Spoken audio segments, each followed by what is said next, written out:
Nelsons. With Ozzie, Harriet, David, and Ricky. They were the nation's best-known, best-loved family, an all-American household with a doting dad, a loving mom, and 2 tousle-haired sons. One of the Nelson boys, Ricky, grew up to be a rock star and an idol in his own right. But then he started slipping, and the slide never stopped. The man at the computer is Joel Selvin. He may not look it, but rock and roll is what he lives for. He's a pop music columnist who knows the inside story of Ricky Nelson from top to bottom. Rick was playing a character on TV named Rick Nelson. His father wrote the script and defined who Rick Nelson was on this TV show. And then when the lights went off on the set, he turned around and told Rick, you have to play this character when you get home, too, because you're a role model. And there's 40 people that work here, and their livelihoods depend on you living up to the character I've created. Ricky's name really was Ricky Nelson. His father was really Ozzie. His real mother was Harriet, and David was really his big brother. And everybody who watched the show knew it. And for some viewers, the line between fact and fiction grew blurred. Ozzie's behavior on the show and Ozzie's behavior off camera are 2 different things. Ozzie was a very intense man. He had facial tics, you know, like this, off camera. The guy on camera, that affable, bumbling, gee whiz kind of guy, that was a figment of his imagination. I think they fooled a lot of people. Everybody wants to believe in Ozzie and Harriet. They want to believe that that's the way that family was. People who knew them wanted to believe that that way it was. And I think that the family probably went into their act the minute a 5th person showed up on the scene.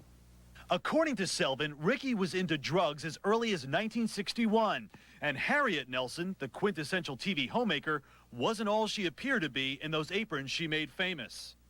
Of course, they had servants waiting on them, which the servants don't show up in the TV show. Harriet's perpetually in an apron on the TV show, a different apron every show. When she wandered into the kitchen at home, she wondered, what's this room for? I mean, this is a lady who grew up in hotel rooms. She knew nothing about cooking. But the real shocker in Selvin's book has to do with Ozzie Nelson himself. There's plenty of evidence that Ozzie had his affairs, at least, you know, from talking to sources around the TV show.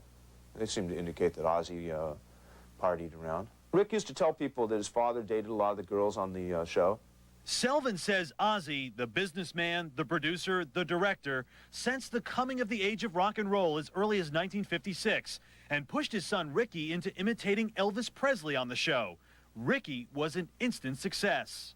Ricky was a person who loved that music. It was his escape valve. It was the way he got out of the tension, the pressure, and the resentments that he had surrounding that show. But rock and roll for Ricky became more than the music he loved. In the 70s, Selvin claims, Ricky turned to cocaine. After a while, the fame vanished and sordid things took its place.